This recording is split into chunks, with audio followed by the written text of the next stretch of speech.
G2 destroyed Sentinels. I made a little pun about it. I thought it was funny. Let me know if you thought it was funny in the comments. But today, let's look at how Sentinels got absolutely dominated by G2. And yes, you're probably wondering, if you're a longtime viewer of this channel, why in the world does your thumbnail say they need 10s back? You were the biggest 10s hater on the planet. And while that is true, I doubt that 10s would have gone 6 and 18. But to be fair, not all Narrate's fault. He was put in a lot of disadvantaged situations. Anyways, let's go right into it. So first off, the first place that Sen fucked up was map bans. They chose to play Abyss and ban Split when their Split has been fine. Now, they did get destroyed by 100 Thieves 4-13, but they did beat Loud on it, and Loud had been a good team. And again, the Loud game happened after the 100 Thieves game. So you would think, you know, after the 100 Thieves game, if they thought it was such a problem, they would go ahead and ban it against Loud. Not the case. Now you're probably thinking, well, maybe G2 Split is insane, and that's what I thought too. And then I looked, and G2 haven't played Split yet. So really puzzling decision there. And I mean, they looked on Abyss like they were lost. They're playing, as you can see, a kind of standard comp. The only kind of difference is instead of a Cypher, they're playing Astra Omen instead of whatever Smokes character you want, and then Cypher. So very interesting there, but they looked very unprepared and caught off guard. Now, don't get me wrong, Leaf did very well, and G2, again, they are, in my mind, if not the best team in the world, one of the best teams in the world. So it's very hard to beat them, but especially when you look so unprepared. And I mean, G2, they're elite, man. I mean, it's hard to beat them, as I just said, when you look so unprepared. So let's go ahead and dive into why Sentinels got beaten so badly on Abyss. So the first thing that you wonder about when you hear that a team lost pretty badly is, did they win their bonus round or did they lose it? And if they lost it, how? So Sen here, it really comes down to G2's comp. So as you can see, you're Sen playing kind of a more standard thing. With Jogamo on the Yoru, you have a lot of threat of quick rotation. So for example, they show presence here, and Sentinels show presence here. Or excuse me, Sentinels know G2 are here for a while. They're droning, Leaf is here, we know that, and yet Sentinels aren't moving. And it's because of that Yoru. You can show a bunch of presence here, all this, and then TP and be at A in like 5 seconds. So Sentinels stay right here, leaving Omen and Sova on an island. The issue is that this island causes them to drown, and a great part of G2's game plan here is this job where they sit and they wait for a while, trying to see, not showing really much presence, just waiting and waiting so that they can try and fake out these A players that, hey, there might be a rotate. For example, there were footsteps here made by Valen. He's making noise. He's making footsteps so that these A players do not move. Then G2 just re-hit the site, and I mean, it's a 5v2, right? Don't get me wrong, superior weaponry for the side of Sentinels, but G2's executes are solid, man. You do not see many mistakes when they're hitting a site. And yeah, they just get in, kill Narrate, who's again kind of in an unlucky position, but also probably should have gotten the kill. And the plant, I mean, they have no clue. Kind of, I guess Shotgun actually did land, so good for them. But again, Sentinels come into this. Now you have an Outlaw forced into a retake. Speaking of Outlaw, Leaf used a ton of Outlaw this series. But you have an Outlaw forced into a retake, and then you have guys like Jogamo with these Stingers set up in positions where they can take an advantageous fight with these. And then, of course, Leaf, Valen, just shredding them, man. Junkie Team being forced to save. That was beautiful. And again, it's enabled by the comp, but then also just the smart plays of the sitting and waiting and then having Valen go make noise. It's all connected. And that's why I'm saying G2 played the closest to perfect Valorant that I think I've ever seen. There was someone in my Discord, link in the description, by the way, you should definitely join, that described it this way, that G2 play EMEA Valorant with American talent. And that is to say, they play very, very smart Valorant, although it doesn't look like it here, but they play very, very smart Valorant, but have more skill than the other teams that are playing to that caliber of intelligent Valorant. Sentinels call a timeout before this round here, and I think you'll kind of see what I mean about how Narrate was just in some unlucky situations where he just, first off, I mean, he's left on an island here for a lot of the game. B is objectively, I think, the harder site to hold on defense. I really don't agree with the decision to have one person on there, especially when it's not a Sentinel and you're playing, you know, no Sentinel. But whatever, I digress, you know? You do you, live your life, man.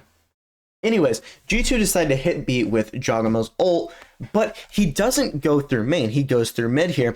Now, he does spot out the op, as you can see from the ping on the minimap, but then right here, again, this is kind of what I mean about being unlucky, not able to get the kill on John QT, doesn't know that anyone else is here, but it's Jogamo, and he's able to get the kill on Teneri pretty easily. Again, Jogamo will forever probably be underrated, but what really kind of takes the cake to show how disciplined G2 are is he TP's mid, and now your first reaction is probably, oh, okay, he TP's here to try and maybe stall rotations. He TP's here to just kind of reset. No, that's not what Jogamo's TPing here for.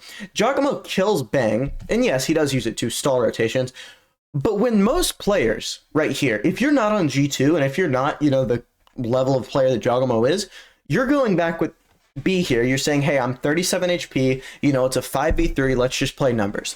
But G2 always have layers to their game plan, where most teams have a simple plan right there. And I'm not calling any team's plan simple, but where most teams have one step, G2 have two. See what I did there? I make myself proud. I'm having fun with this. But again, most players go back B, not Jogamo. Jogamo's going to flank up mid here and just kind of wait, make sure no one's around, you know, see the timing. Then when things start to go bad, and I do mean bad for G2 on site, there is no reason that you should be losing to an op on a retake on a Guardian. Jogamo is slowly creeping, crawling behind them here. I mean, Zelsus is having a life performance to try. I mean, this is the best he's shot his gun in fucking years. But there's no reason to expect Jogamo behind. Because after all, every other player is going to be back here. So they're thinking, oh, well, he killed Bang Mid. Clearly, he's just late back here or something. Then Zekken starts to get an inkling, but it's too late. He's already killed Zelsus. And now I want to talk about this play for a second. Zekken recently came out and said, just unprompted, I'd never seen anything on it. I'm pretty plugged into Valorant. This is my job. But, you know, maybe there was something on it. He came out recently and said he does not use any stimulants. He does not use any drugs.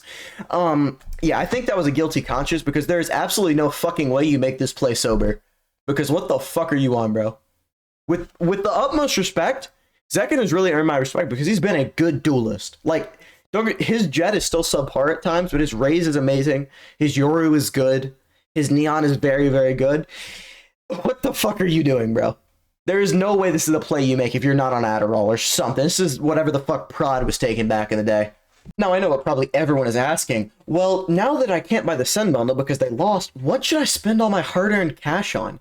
And the answer is the Lionzblade bundle. You see, the Sen bundle, they'll give you two things. There's going to be a classic and a title card for $25. Is that really what you want to spend your money on? No. I'll give you far more affordable options. For $5, you'll get 3 times the perks of the Sen bundle, and you'll support me instead of stinky Sentinels. So go ahead, you'll get custom emojis, custom loyalty badges next to your name, a custom Discord role. We're just all about the customization here. I'll reply to all your comments. It's just great. Go ahead, join today, and then join the Discord so you can let me know that you joined. We're going to be setting up a custom members only Among Us very soon. That'll be a ton of fun. I really missed that game, and I think it'll be great to play with you guys. So go ahead, and if you do, thank you very much for supporting my channel. This has been my dream job forever, and the ad revenue has not been very good, so it's my main source of income. So thank you guys very much. Let's get back to the video. Now, I said something about Sentinels losing 13-0, which obviously means that Sentinels instantly won a round. Literally on stream, I think I said it this, like the round before, that we would lose on a Thrifty or this round. And yeah, we did. A crazy op shot from Zekken, by the way, and I do want to give him his props. His opping has definitely improved from last year. His opping last year was a bit inconsistent, and I really, really liked what I've seen so far. Granted, limited sample size, but so far this year, especially when he's on that Jet role that's maybe more accustomed to opping than, let's say, Yoru, that you ask to op more than Yoru, and like that. Also want to give props to Leaf. He's currently, I believe, rated the best player in Americas, and he dropped a 20 bomb this game. He's been sitting people down. He had a crazy ace that I'll show you guys, and then also break down kind of how that ended up winning them the game, even though it didn't win them the round. But while I do praise Zekken's opping, he moves a bit when he shoots. Like here, he's already moving because he's nervous with Leaf on his screen, which, you know, I get it. Leaf has been frying in the server, but you do have to kind of stand still for that off shot. Now Leaf 1v3, you're not going to be able to win it. So Sentinels do, to be fair, get on the board. Sentinels called a timeout for this round, and it was, I mean, pretty simple. Move Zekken over to B with the op, and then have Narrate play mid, try and see if he can get something there, and then also try and kind of hide the op. Zelsis is here to break drone if they go ahead and go to B, but that's not the case. G2 are slamming the A bomb site. And really quickly, I want to talk about Zekken and how his role has kind of shifted within Sen. Last year, it was more Zekken can kind of get set up. We're focused on setting up Zekken. And this year, there's been a lot more of Zekken needs to be the hero, right? He's done a lot of hero plays. There have been a lot of plays that, while they're like, you know, supporting your duelist, letting him push out, I view as hero plays where he feels like he needs to be the hero. By the way, narrate 1 in 10 right here. He ends up going under pi. He ends 16 and 18, but he goes under pi. Just a little bit of a stray there. But Zekken has been expected to do a lot for this team. He's been expected to kind of carry when they are going down. And granted, they aren't going down often, but against a team like G2 that has better firepower than Sentinels, which I don't think any other roster in America, save maybe Lev, can say that, like, comfortably, he's asked to do a ton. And while he didn't have the greatest statistical performance for this first half, especially, I just don't think it's fair to say that he is washed or something. Now, I know that I'm, you know, the type of guy that would make a thumbnail like that because I like views, but there are some people that I've seen online that are like, oh, Zekken's washed or whatever.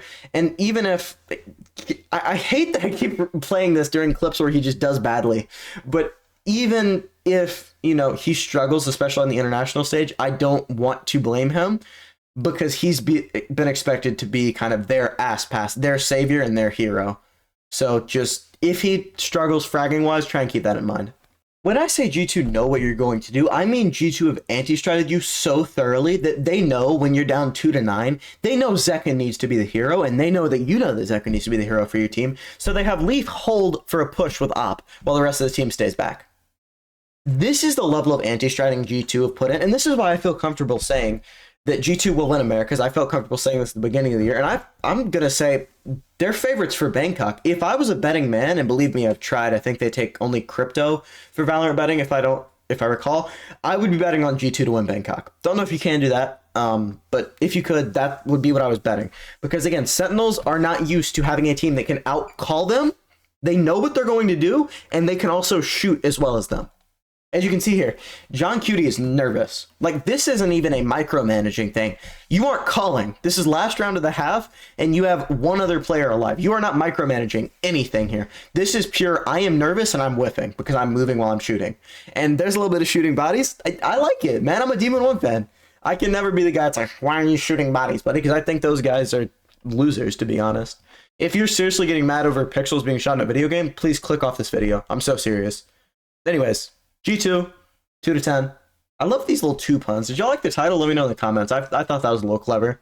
This wasn't complete clickbait, chat. Remember, the Omen went 6 and 18. I'm not a 10s glazer. Some would say the opposite. Some would say the opposite. I felt like Trump saying that.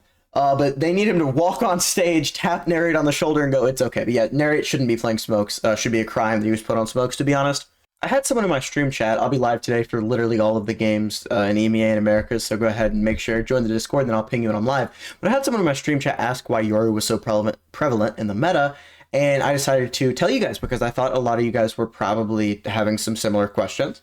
So Yoru, utility-wise, has been better than Jett for a long time. The issue is comfort.